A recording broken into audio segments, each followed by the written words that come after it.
President Donald Trump's quest for retribution against his political allies has reached an unprecedented level today, and there is a Coloradan at the center of the case. Former FBI Director James Comey was indicted today on 2 counts related to testimony that he gave to Congress in 2020 regarding Russian interference in the 2016 election. Comey is facing up to 5 years in prison if convicted on these counts. These are the cases that President Trump has been publicly pressuring his Department of Justice to bring against Comey.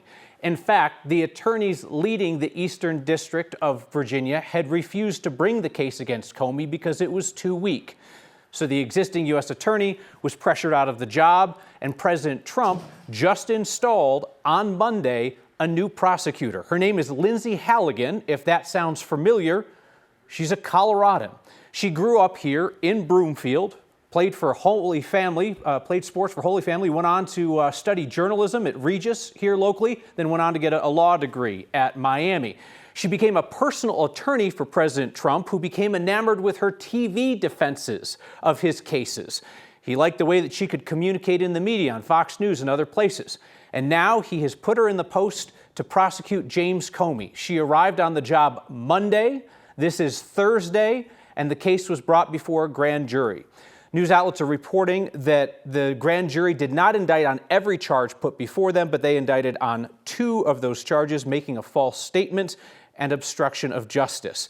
This case against James Comey will be one of the most closely watched criminal cases in American history because it is such an obvious case of political retribution, because the previous prosecutors had declined to bring it for lack of evidence, and because it's the first time the former FBI director has been indicted for a crime.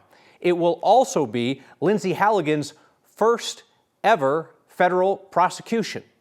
Halligan is 36 years old. She has been involved in a few previous federal cases, but this is the first time that she will be the lead on a case, and it will be closely watched. We are waiting for a press conference featuring U.S. Attorney Lindsay Halligan of the Eastern District of Virginia about the indictment of James Comey. When that happens, we will take you there. We assume all the networks are going to break in across the board to bring that to the country, but we'll let you hear from her then. In the meantime, we're going to step aside for some other we are going to have some other local news here from our next team, and we'll bring you that press conference when it begins. Let's talk about Xcel Energy. When they build new infrastructure, customers pay for it, right? When Xcel Energy raises its rates, customers pay for that. When Xcel Energy agrees to pay $640 million to settle the Marshall File lawsuit out of court, customers are told you will not pay for that. Our Marshall Zallinger looks at how Xcel will be prevented from sticking you with the bill. First half of this year, Xcel Energy has raked in $927 million. The company just reached a settlement to end the Marshall Fire lawsuits. It will pay $640 million, with more than half covered by insurance. $290 million will come from Xcel's own profits. In a statement about the costs, Xcel said none will come from its customers. Will the customers end up bearing some costs? I think they will. Ron Lair is a former chairman of the Colorado Public Utilities Commission. The PUC regulates and oversees Xcel. While the cost of the settlement may not be paid directly by customers, Lair warns about increasing costs the company may face as a result of a large settlement, like higher loan rates or seeking projects with a higher rate for investors. There's only one group that pays the costs of utility enterprise when the costs go up. And this drives up the costs of what the utility has to pay. There's nothing that would get past the Public Utilities Commission on this matter. As PUC director, Rebecca White explained that a team of PUC utility and financial experts review all costs that Xcel asks to charge customers before commissioners get the final vote. So it's unlikely any of the $290 million Xcel is paying out of its own pocket could be added to future projects without someone noticing. They take every page of a filing like that and scrutinize it. We look at really every line item, and they have to swear under oath in their testimony that these spreadsheets, et cetera, have accurate information. Cindy Schoenhout's Office of Utility Consumer Advocate is another layer of review. The UCA is the Utility Customers Defense Team for rate cases in front of the PUC. We're hypervigilant in looking for every and any attempt to increase rates and to investigate and scrutinize that very closely. I reached out to Xcel and asked again today if there would be an attempt to add costs to future rate cases to include additional money to get back any of the $290 million. And you know what they said, Kyle? What'd they say, Marshall? They did not say no. They just Oh. reiterated $350 million from insurance, the rest from their own pockets, and none to customers. Xcel shareholders love this outcome, though. Yeah, the stock went up yesterday after the announcement because there was a fear that it was $2 billion total in losses that could be at risk if you went to trial. And so when the number came in at $640 million, suddenly investors are like, oh, Okay. now we can jump back in. Sure. Marshall, thank you. Students began returning to Evergreen High School today, 2 weeks after a 16-year-old shot and injured 2 of his classmates on campus before killing himself. The other 2 students are still recovering in the hospital. Tonight, we are learning a bit about one of those victims, a 14-year-old, for the very first time. The Jefferson County Sheriff's Office released a statement on behalf of the young man's family, who asked not to be named. They say their 14-year-old confronted the shooter before there were any alarms or lockdowns at the school, and that allowed others to run to safety. The family says their son suffered, quote-unquote, traumatic gunshot injuries after he was shot at close range. They say he's had to have multiple surgeries. They said, quote, his and our wish is that real change will come from this, finally. The family has not set up a fundraiser for themselves. They are instead asking people who want to give to instead donate to the family of the other victim, 18-year-old Matthew Silverstone. Matthew is still in critical condition. His family says he is making small, encouraging movements each day, small, encouraging improvements each day. Doctors say that he will likely require lifelong full-time care. The city of Denver has until the end of next month to figure out whether it's going to keep using its license plate tracking flock cameras. Police officers will tell you that they've been crucial in solving crimes. Privacy advocates say these cameras are a mass surveillance system that can be abused by the Trump administration or others. Our Mark Salinger talked with members of a task force which was created to try and find a consensus. These little cameras do more than read license plates. They can track any car all throughout the city at any time. They're so controversial, the mayor created a surveillance technology task force to help guide Denver through balancing privacy and public safety. The city's contract with Flock runs out at the end of October. There are a lot of voices and a lot of opinions, all with seats on the task force. Councilmember Kevin Flynn. I think they're extremely useful. It's such a critically impactful tool. And Commander Cliff Barnes with DPD support them. On the other side, Councilmember Sarah Parody. Well, my position right now is just that I'm pretty alarmed. And Serena Gonzalez Gutierrez. Right now, I don't think that the camera should be utilized. Are very skeptical, as is Anaya Robinson with the ACLU. There is probably a portion of individuals that believe that these cameras are extremely integral to public safety. I don't know that that is true, necessarily. The argument in favor of the cameras is that they help solve crimes quickly. If I report my car stolen, this is very useful information. Where was my car last seen? It's impacted almost every level of our investigations, everything from homicides to auto theft, missing persons. And so I'm looking for a way to structure the contract so that it can have enough guardrails and safeguards. On the other hand, questions about how lawn data is saved, who it's shared with, and how police use it raise serious concerns. We do not have the proper guardrails in place to ensure privacy and protection for many of our community members. If you're anyone who drives around the city with any kind of regularity, there's just no question that you're in that database hundreds and hundreds of times. What I would hope is that we actually put policy in place, in potentially even an ordinance that governs how we utilize technology. As the contract gets ready to expire, all the voices seem to agree finding common ground may not be possible within the next month, making the future of the cameras even more uncertain. I'm not sure that there's a way to resolve this before this contract lapses. I think finding a solution in 30 days is probably not realistic. It's going to need to come back to City Council, and for us to be prepared to vote, we are going to have made some policy decisions. I don't know that there is a world in which the ACLU would support the use of Flock. I think there is a world in which the ACLU could feel more comfortable with Flock being used. No, I absolutely understand those sentiments, and we want to be collaborative in working with the community on addressing those concerns.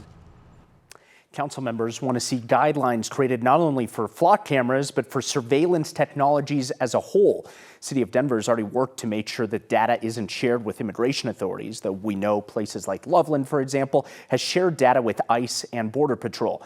There's still lots of questions like how long the data is stored for that people on the task force, Kyle, want answers to.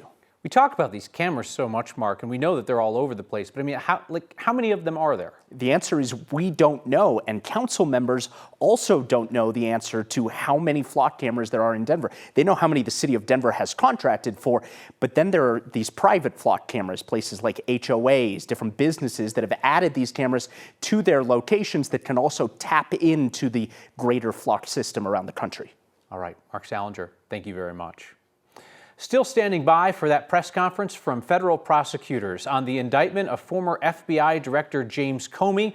This is the most high-profile step that President Trump has taken so far in his promised revenge tour against his political enemies. In this case, the former FBI director was not indicted by career prosecutors. Instead, those folks were forced out and replaced by a woman from Colorado. Her name is Lindsay Halligan.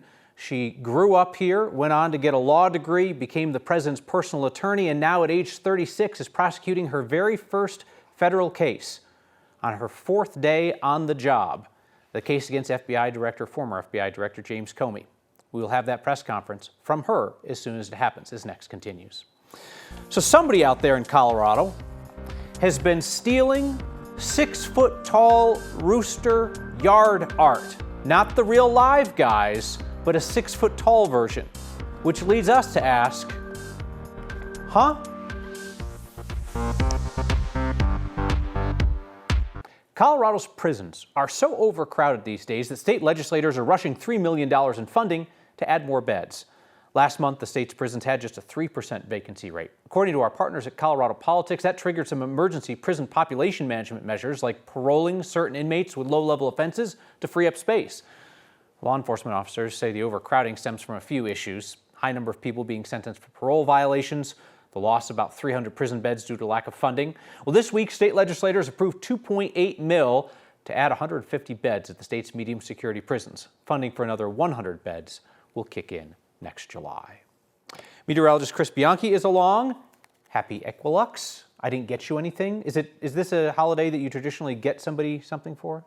I don't know. Well, maybe in the scientific community, in the nerd community, let's be honest about it. I think my fellow nerds would get each other something for the Equilux. So what is the Equilux? You're probably going, wait, what is that? Yeah, so it's 12 hours of exact daylight, sunrise, sunset, 6:49 a.m., 6:50 p.m. for us in Denver, 12 hours and 13 seconds exactly of daylight for us today. But the reason you might be going, wasn't that back on Monday with the equinox? It's because we have a slight bending of the light, and so that actually gives us a bit more sunlight because of that, because of the bending of the light. So today is the Equilux, so exactly 12 hours of equal daylight and nighttime. Otherwise, high pressure moves off to the east. Low pressure will gradually move in from the west, but tomorrow we get that high. That means 82 for us, light winds and warm for your day tomorrow. Temperatures a few degrees above average across the eastern plains, 70s for us in the mountains. And that 7-day forecast, we stay warm. Reason I showed you that low is that'll bring us a few mountain showers and storms for us Sunday and Monday. Just a slim chance for a storm in Denver either day. For years here on Next, we have recommended journalism and other work that is not ours, but I think is worth your time. And we have been expanding on that lately by bringing you a multi-part project called Matter of Fact. Short segments put together by a group of Coloradans who are passionate about defending journalism and free speech, even speech some might find offensive. Offensive? Indecent. No place in a decent society. I get it. There's a lot out there that may be offensive to you. As a matter of fact, almost everything out there is offensive to somebody. That means even the things that you believe in may offend someone else. It also means that in this digital age where everyone can put just about anything online, there's a good chance we're all going to be offended by something. That comes with the territory of having a free and open society. Believe it or not, it's one of the best parts of living in a free society. If you're offended, there's always something else to read, listen to, or watch. And that's the point, isn't it? You always have a choice. And you don't want anyone taking that away, ever. No government, no church, nobody. Because the moment you suppress someone else's rights to express themselves, you surrender your own rights as well. Our country is far from perfect, but it sure beats the alternative. It was Winston Churchill who said it best. Democracy is the worst form of government, except for all of the others tried. And that's a matter of fact. We've heard from a bunch of you. You love these short episodes of A Matter of Fact, so we'll keep sharing them each Thursday through early November, when 9 News will air a documentary showing Colorado's journalists at work. I know that you will recognize a couple. You can learn more about this project at 9news.com/free press. Sounds like there's been multiple of these sort of giant roosters being taken. What a cock-up. 6-foot-tall roosters have been going missing from all over the Longmont area. And a reminder, you can also catch this fine, very distinguished program streaming each night at 6 p.m. on 9 News Plus, and we are a podcast wherever you get those.